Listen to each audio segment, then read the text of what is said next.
I want to introduce myself. My name is Bob Foreman. I worked for all of you for 30 years as the alumni director at the University of Michigan. And I want to tell you right now, you made my job easier. Michigan's winning football tradition has brought this school together in a way that being alumni director was an opportunity to take advantage of what you did on the football field in reminding people of the excellence of the University of Michigan, how important it was to play the game within the rules, how important it was to play the game with commitment and to win. And as your alumni director, I just want to tell you how grateful I was for the kind of programs you put on year after year, this coaching staff, and this group of leaders. Well, thank you. Our team meeting needs to start with an invocation.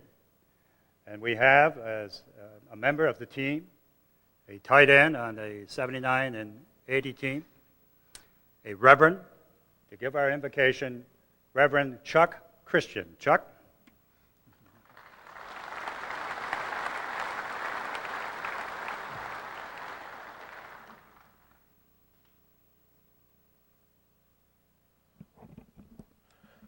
Let us bow our heads.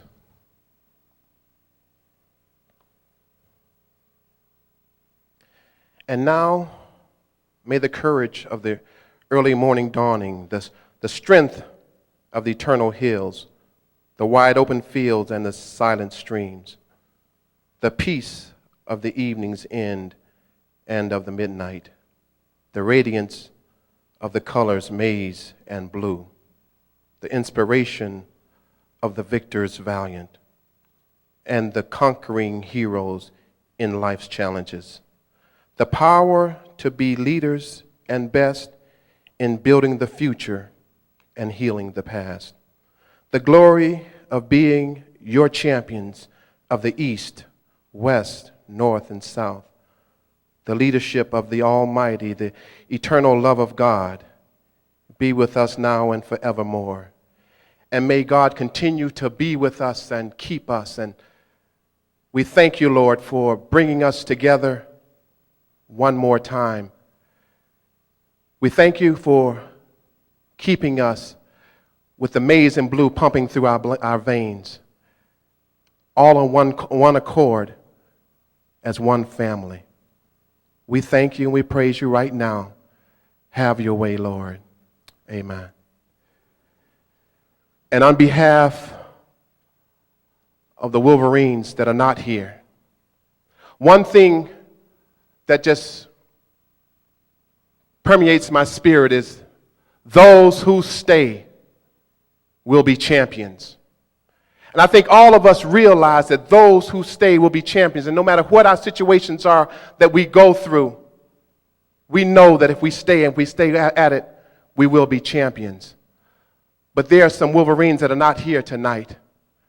And at this time, I'd like to just give them a moment of silence for the fallen Wolverines.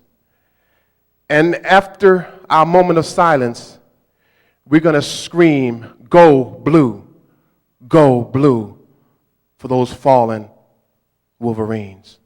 Now the moment of silence.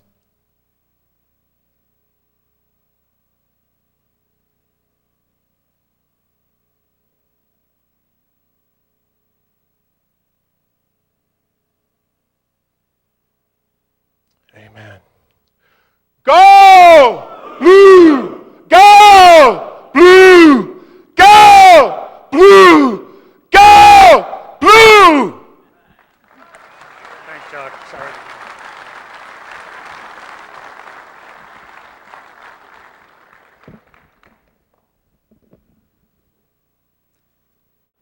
We're going to have a series of speakers tonight, and of course our coaches. We're going to start off with a man who cannot be here, but he's one of your team. He played football at Michigan in the 30s. He was the most valuable player on the 1934 football team. He won 2 other letters on Harry Kipke's national championship team. In 1934, he was the most valuable player on that team. In 1974, he became President of the United States. And he has a message, a greeting to you, and may I introduce to you your teammate, President of the United States, President Gerald Ford.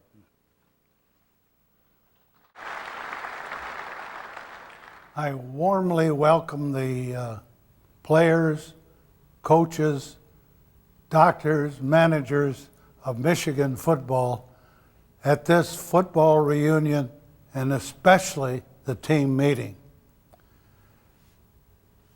In September of this year, Michigan will celebrate its 125th year of college football. Over the years, we've won our national championships, our Big Ten championships, our All-Americans, and so forth. We are all very proud of the Big House.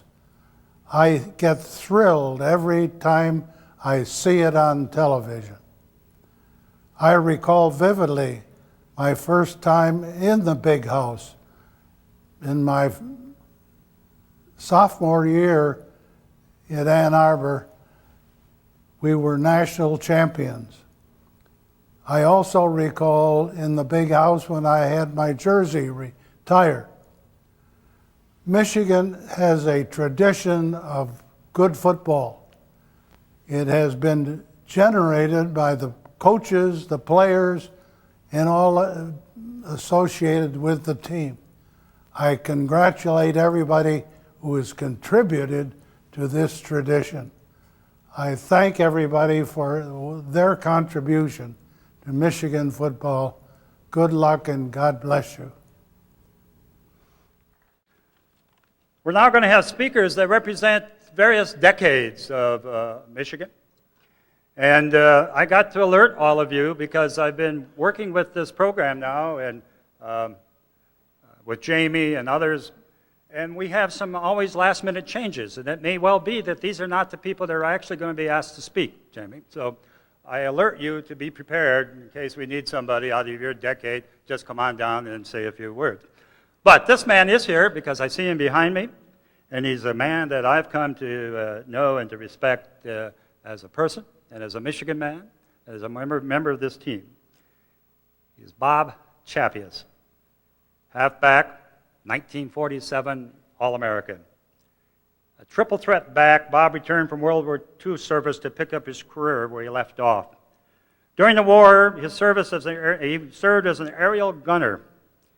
He was shot down over Italy on his 21st mission, but escaped after a series of thrilling adventures. He became one of the country's greatest backs in 1947, climaxing a brilliant career by setting 2 Rose Bowl records on January 1st, 1948, eclipsing marks for total offense and pass completions. He also led her twice in baseball. Following 2 years in professional football, Bob Chappius entered the world of business and became a successful labor relations director. Bob has moved back to Ann Arbor, and it's my pleasure to introduce to you, representing the decade of the 40s, Bob Chappius.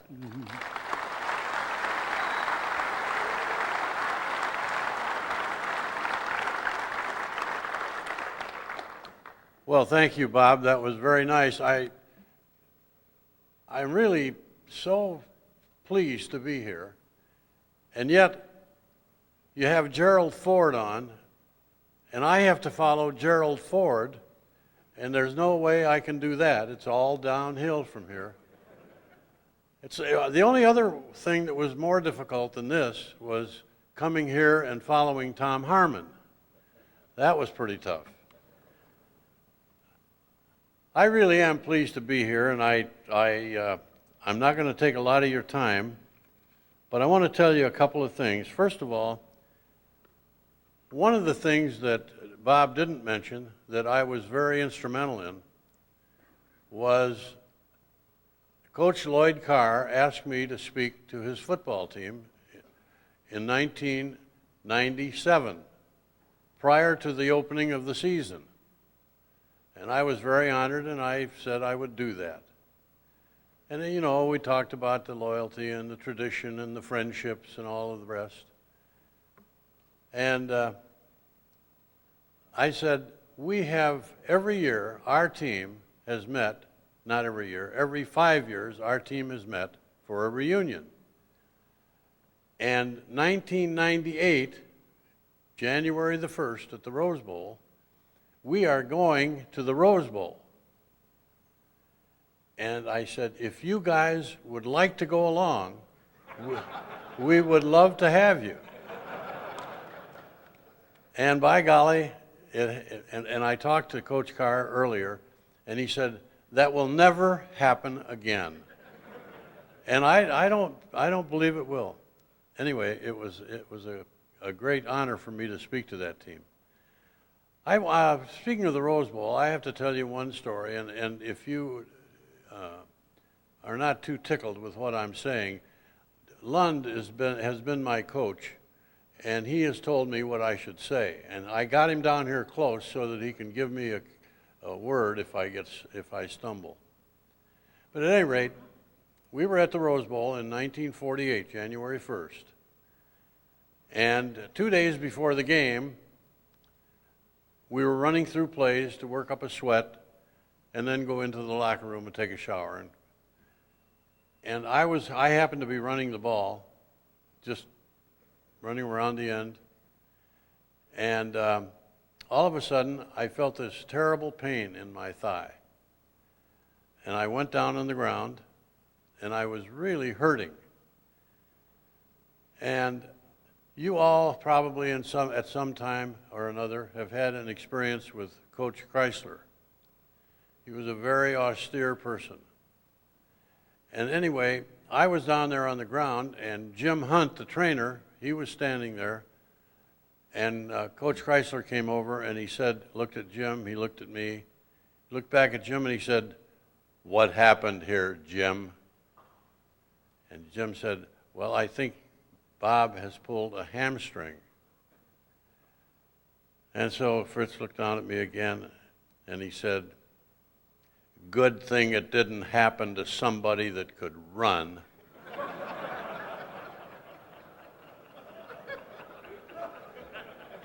Well, I'll tell you, I got up off that ground so fast you could not believe it.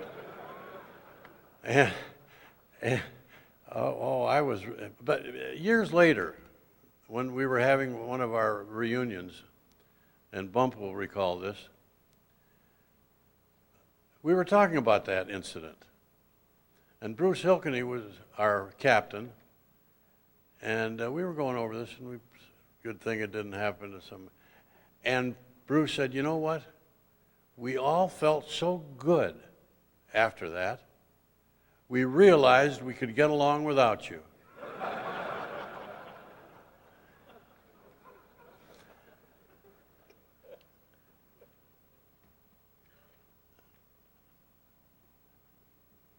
I'm not going to speak any longer because I know you've got some good speakers coming up. But I thought if you would bear with me for a moment, I would sing a song.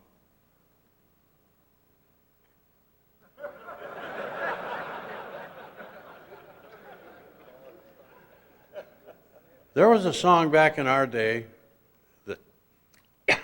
that Bing Crosby and Perry Como sang. It was called "I'll Be Seeing You."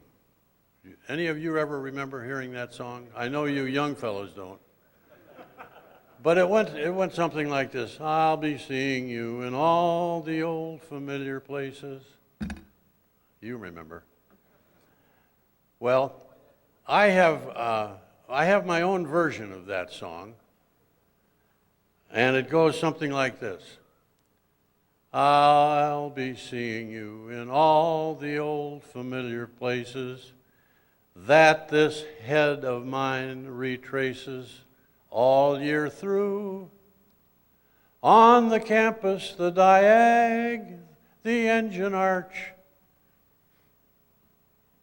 the..."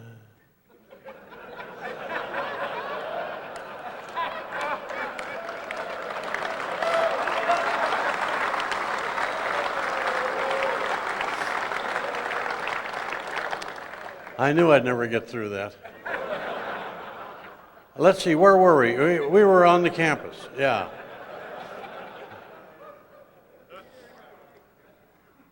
On the campus, the diag, the engine arch, the football stadium, the winnings, and the Victor's March. I'll be seeing you on every autumn Saturday, on every play. I'll be seeing you on every autumn Saturday, in every game and every play. I'll always think of you that way. I'll see you in Hank Hatch's socks, his t-shirts and his jocks. I'll see you in the shower stall with nothing on at all. Thank you for bearing with me.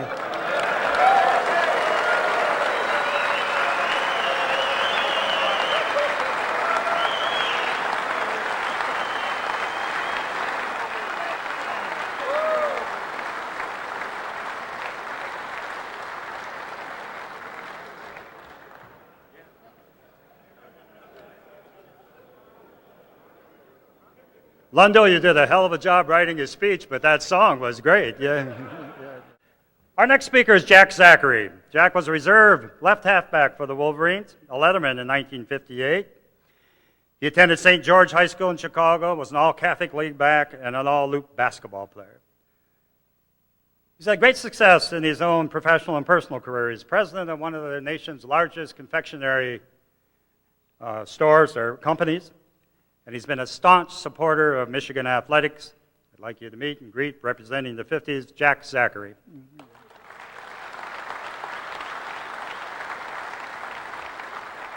Thank you, Bob. The 50s. Benny was our coach for 90% of the decade. Was there any athlete in the Big Ten more decorated than Coach Benny Oosterbaan? Question for all of us. Oh, yeah. There were 10 teams in the Big Ten then.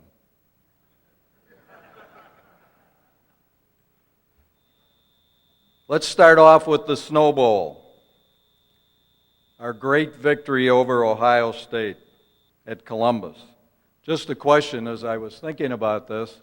Has there ever been a Snow Bowl since? I don't know. I don't think so.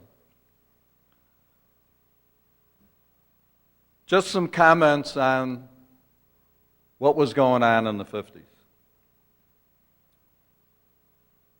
Our managers were all males.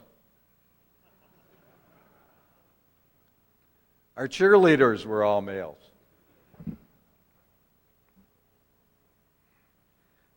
There was the banishment of two-platoon football, one-way football.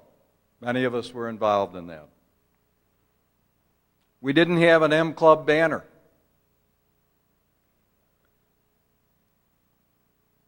There were no TV timeouts. We never played Notre Dame during the 50s. There were no names on the jerseys. We didn't have a weight room. We didn't have a strength coach. We didn't have 260-pound running backs.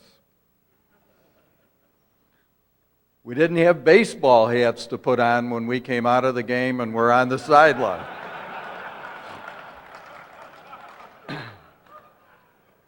I always thought the red zone was in Russia.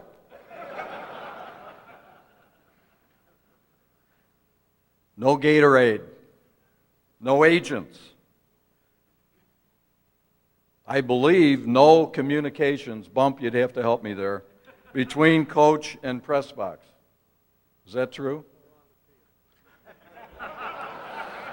You're stealing my stuff now. Tickets were available. Is Marty here? We traveled on 4-prop engined planes. No 25-second clock. No artificial turf. No face masks. Finally, sometime during the 50s, I swear, when we were freshmen and a lot of my buddies here agree with me. There were still a lot of leather helmets around. Agreed? Our last game was with Benny was in Columbus in 1958. We ended up losing the game 20-14. Our coach really during 1958 and then officially in 1959 was Bump. So that is my lead-in to the 60s.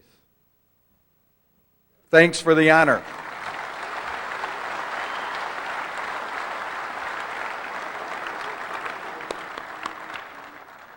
Thank you, Jack. Our next speaker is George Huey, a 1969 defensive back. He held Michigan records at the time for return yardage. He played 6 years in the pros, played for the St. Louis Cardinals, was an outstanding punt returner and kickoff returner for the Cardinals. But what I want to tell you is a little story that Bruce Motti just shared with me. The Cardinals somebody gave a Corvette for the punt returner, kick returner that had the record for a return. They go to the last game of the season. They're practically down to the last play of the season. George has a return of 103 yards. Last play of the season, last game of the season, somebody else returns it 105 yards. George loses his Corvette. George, you might want to share that story. George Hood.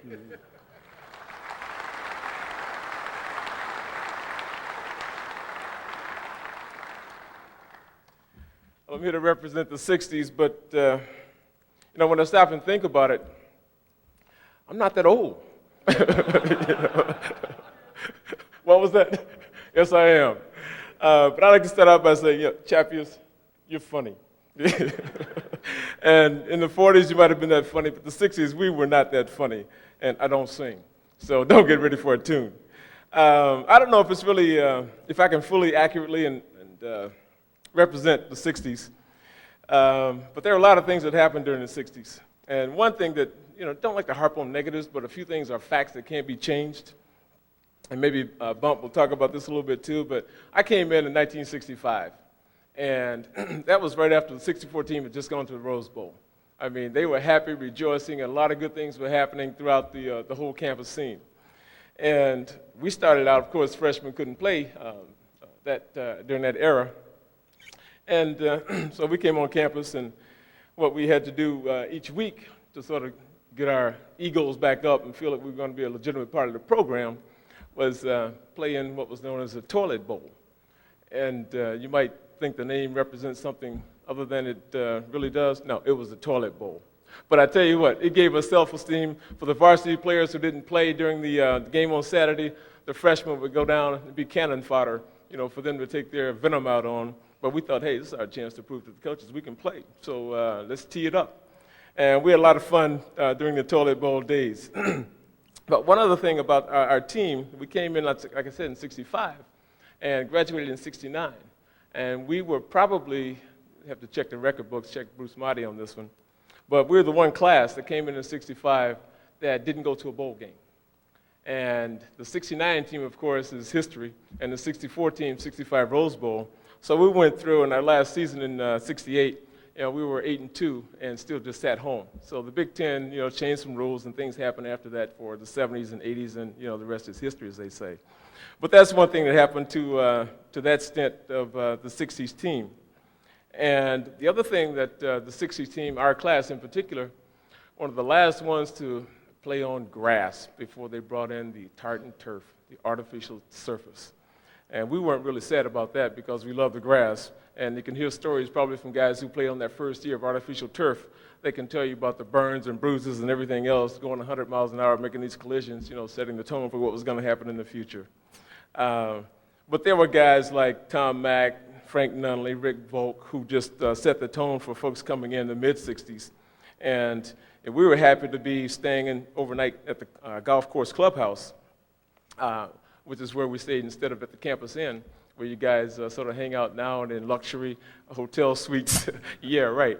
Go to the campus inn, you're up on the top floor, you have a single bunk bed, and you're lucky if you get a window. And that's what we did those days. Training table was good. Those were the days, too, when you get a scholarship and you could also have a $15 stipend. And we thought, big money at the time. And for guys who are coming out now, who have these big contracts and who get recruited and play big-time football, the NCAA says you can't do that anymore, but, we were happy with our $15 every month. And we also had a chance to pick up our room and board checks and just go pay our own rent. And we had this big check for $265, and we felt proud and strong about that. So there are a lot of things that have changed over the years. But one of the things that I think sort of put a cap on the 60s was after our final season, we went into spring, and this guy, what was his name? Schembechler, was coming in as the new head coach. And we thought with our offense, we left this guy some weapons, and he had some talent. Spread offense, pass the ball. And Bump had done it successfully, and we thought this is going to carry on Michigan tradition into the future. Schembechler comes to campus. We go to the spring practice just to watch because we're out of the picture now. And we're looking at this guy. What are all these running backs doing in the backfield? You got guys out here who can go flat out go get it. And Schembechler is going to line them up in the backfield and run the ball? What is he all about? And of course, as they say, the rest is history with that too. He did an incredible job. But the one thing I want to bring your attention to when we get back to Schembechler Hall about the cap on the 60s again, when you go along by the training room and you're going towards the equipment room and you're looking at the pictures of the teams over the years and you see all the ones that are in beautiful color and just illuminated, look at the last black and white photo. That's the 68 team. That's the 60s. And it's been great, and if a 160-pound running back from Flint can come and have some success, even though we go bowl-free and our team pictures are in black and white, we still consider ourselves champions. Go Blue.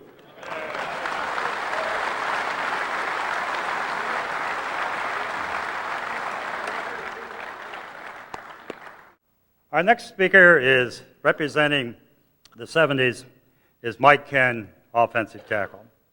Mike Ken is a 5-time Pro Bowl selection, 13-year National Football League veteran with the Atlanta Falcons. He was the 13th player selected in the first round of the 1978 National Football League draft. He started a franchise record in the pros of 251 straight games, every game of his career, and served as the president of the National Football League Players Association for 2 years.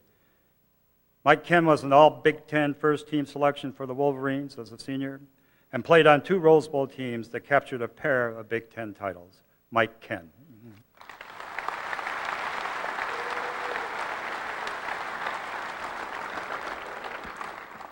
Well, I'll tell you this, I'm just damn glad to be here and damn glad to be amongst a lot of Michigan men, and now I know what snappy casual means because you all look rather snappy.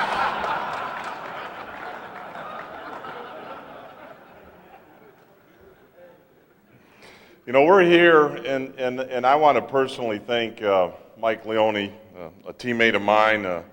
This was his idea. This was his inspiration. He's the guy that decided to go ahead and load the wagon, and then he came to a number of people in this room and said, let's hitch up the horses and let's make this happen. And I'm sitting here looking at 450, 500 Michigan men, and Mike, you're to be congratulated. You've already had one standing ovation, but again, thank you.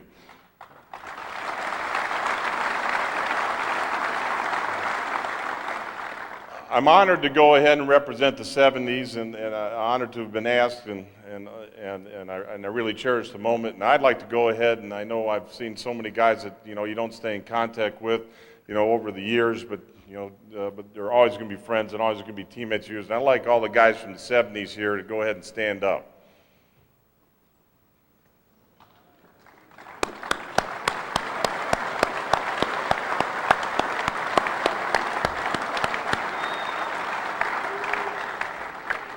125 years of football. I didn't even realize that until Mike Leone had called me up. You're talking about transcending 3 centuries.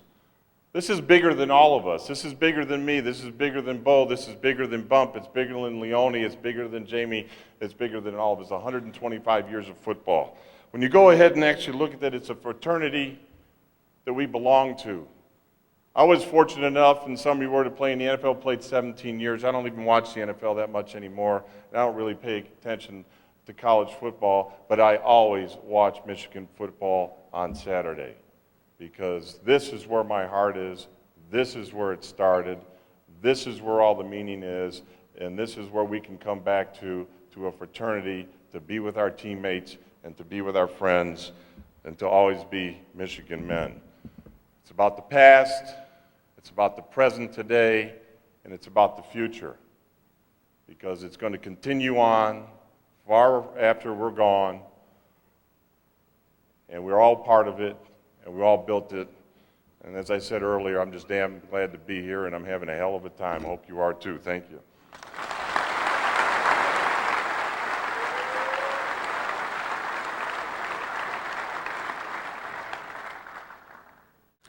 Jim Harbaugh, representing the 80s. In a football program renowned for its rich history of great quarterbacks, Jim Harbaugh stands as one of the finest, completely rewriting the Michigan passing record books. Harbaugh's skill and poise led the Wolverines to the Big Ten title in 1986 and the Fiesta Bowl victory in 1985.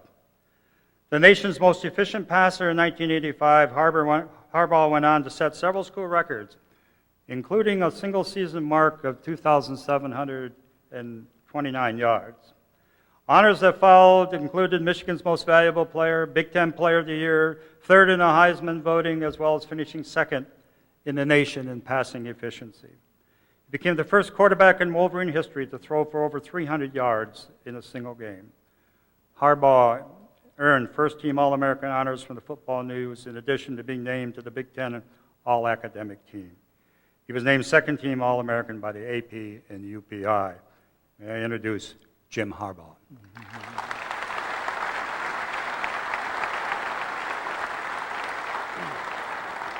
Thank you. First, I'd like to start with share a personal story with you. It took place 6 days before my first start at quarterback at the University of Michigan. We're getting ready to play Miami, Florida, who, by the way, were the #1 team in the nation, defending champions. I'm sitting in Jerry Hanlon's office. It's a Monday. I'm bugging him. He's doing a crossword puzzle. I'm trying to get his attention, and I throw out a dumb question to him. And then Jerry answered it and unlocked the secret to what Michigan football is all about. And the question was, I just simply said, what kind of team we're going to have this year, Coach? And without looking up, he said, it's too early to tell, Jimmy. I said, Coach, 6 days till we play our first ball game. You don't know what kind of team we're going to have? And he looked up, and he said, Jimmy, when you guys come back 15, 20 years from now, and we know what kind of men you are, what kind of husbands you become, what kind of fathers you are, then we'll know how good this football team is.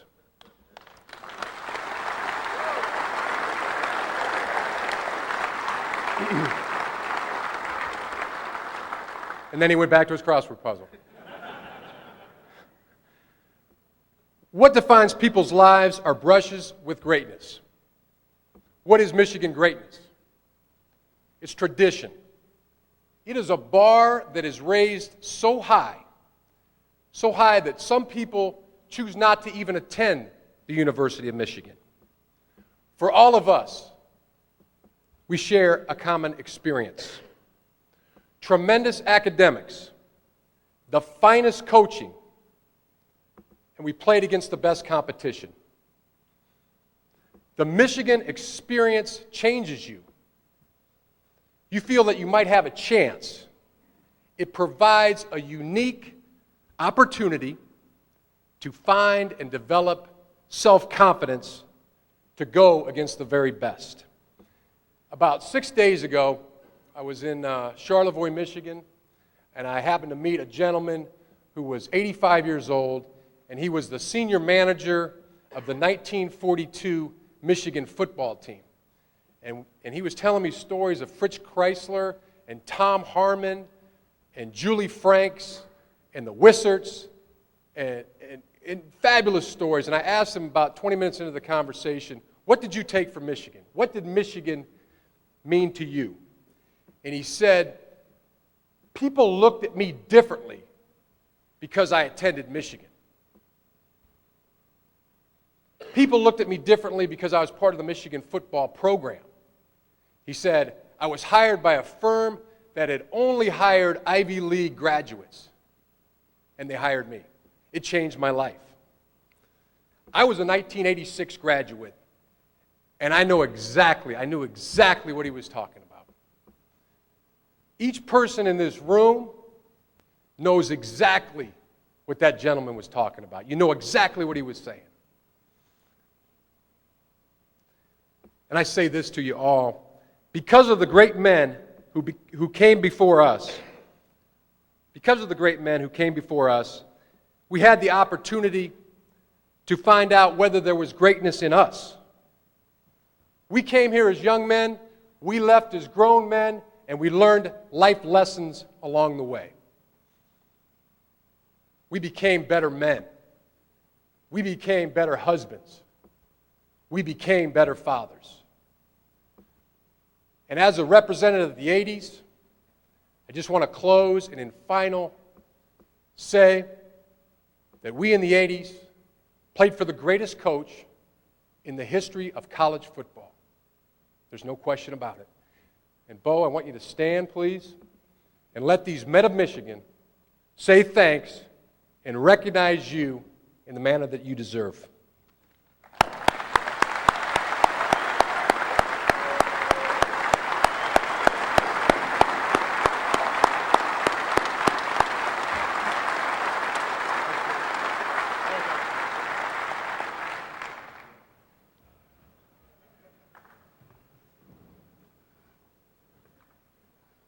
Thank you, Jim. That was a stirring set of comments. We have two gentlemen to represent the 90s. The first speaker is Joe Marinaro, offensive guard. Joe was a two-time recipient of the Hugh Rader Award as Michigan's top offensive lineman, 1993 and 95. He was the 1995 team captain, along with linebacker Jared Irons. He was an integral part of Biakabatuka's memorable 313-yard rushing performance against Ohio State that season. Marinaro was all Big Ten second team selection as an offensive guard in '93. He started 34 career games along the offensive line. He's been active in community relations. He spent time at the C.S. Mott Children's Hospital and participated in events at the University Hospital's Cardiac Pediatric Division. Joe Marinaro.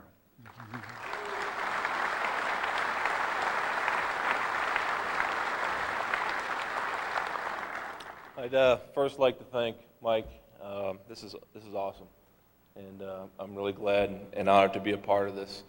I was asked to speak about my experience as a Michigan football player, and I only have a couple minutes to do so, and I don't think I would do it any justice if I took 2 minutes to let you guys know what my experience was.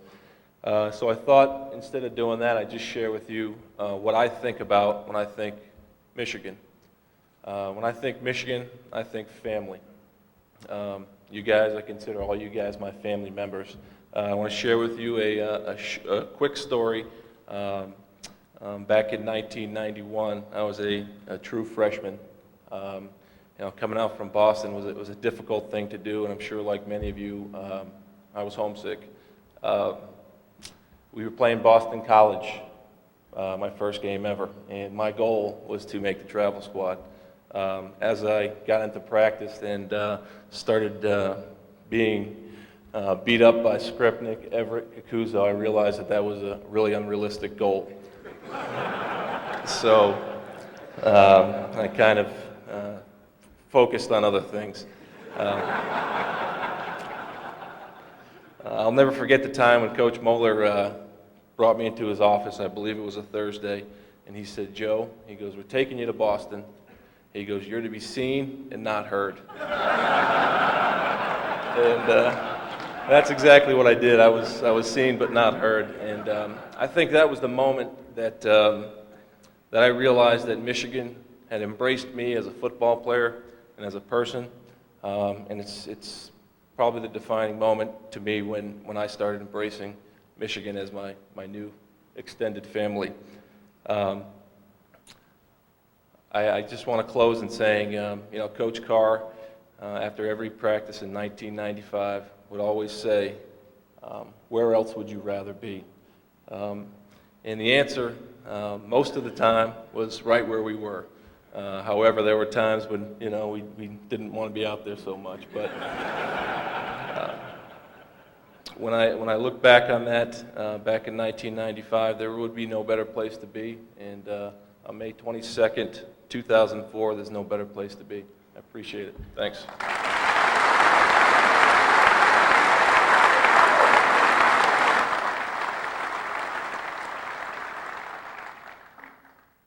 Thank you, Joe. Our last player speaker is Eric Mays, linebacker. Eric serves as co-captain of the 1997 Big Ten and National Championship team. He began the season as a starting linebacker, but suffered a career-ending knee injury in the victory at Indiana. Mays inspired the Wolverines with his enthusiasm throughout the remainder of the season. UM players hoisted Mays upon their shoulder with the Big Ten championship trophy and shared that championship moment with the fans following Michigan's 20-14 win against Ohio State. Introduced at this time, co-captain of the 97 Big Ten and National Champions, Eric Mays.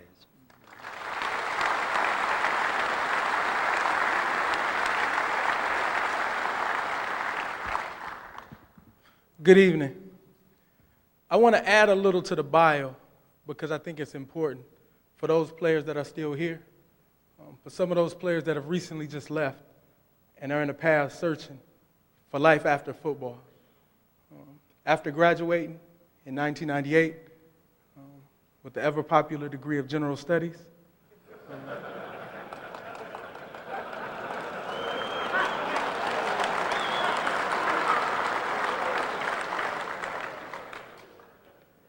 I stayed at Michigan. I was a recipient of the Bob Ufer and the U of M Club of Greater Detroit postgraduate scholarship. Completed my master's here in educational technology in May 2000. I continued my studies, just completed my third year PhD in educational psychology at Howard University. I say it because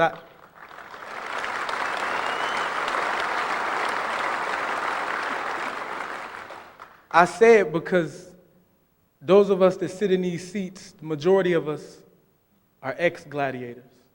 We play a brutal sport that plays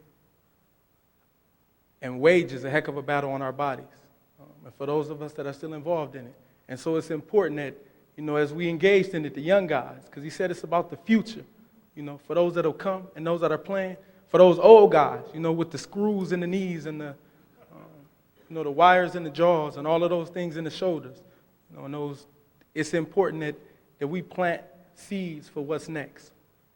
I have an opportunity to represent the new millennium, the millennium football player, the football player born in the midst of the hip-hop generation.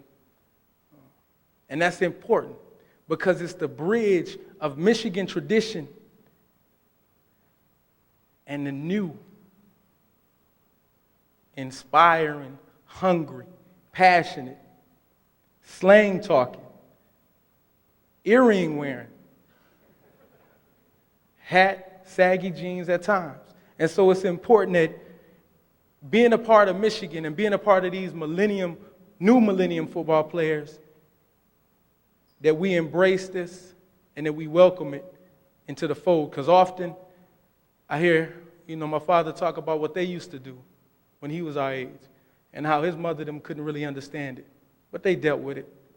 And so as the new millennium football player approaches, and as he makes his presence ever more known, it's important that the values that they add are considered part of this tradition because it will be a part of the future. And so I want to first acknowledge that 1997 national championship team. Will y'all please stand?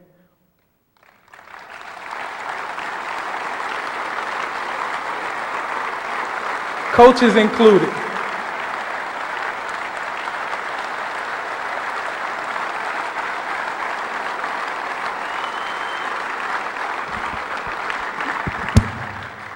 Because y'all are what it's about. And I say y'all, I mean this team. What is Michigan? You know, what does it mean to me? It gave me an opportunity, as it did every man that sits here, an opportunity to cultivate. Harbaugh talked about it, those skills that make us better men. Those skills that allow us to go into our communities and be better fathers, better brothers, better husbands. And so it gave me an opportunity to grow and develop. It's a funny place, Michigan. Those who stay will be champions.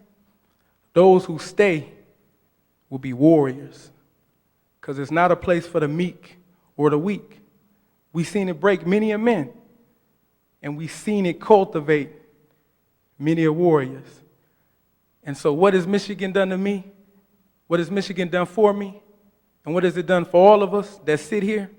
It gave us an opportunity to see what we was made of. It gave us an opportunity to see if we could take it.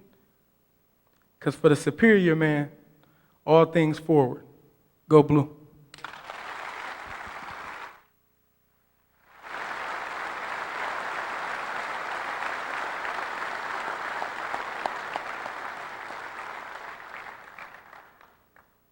Thank you very much, Eric. It was an articulate and eloquent conclusion to our team speakers.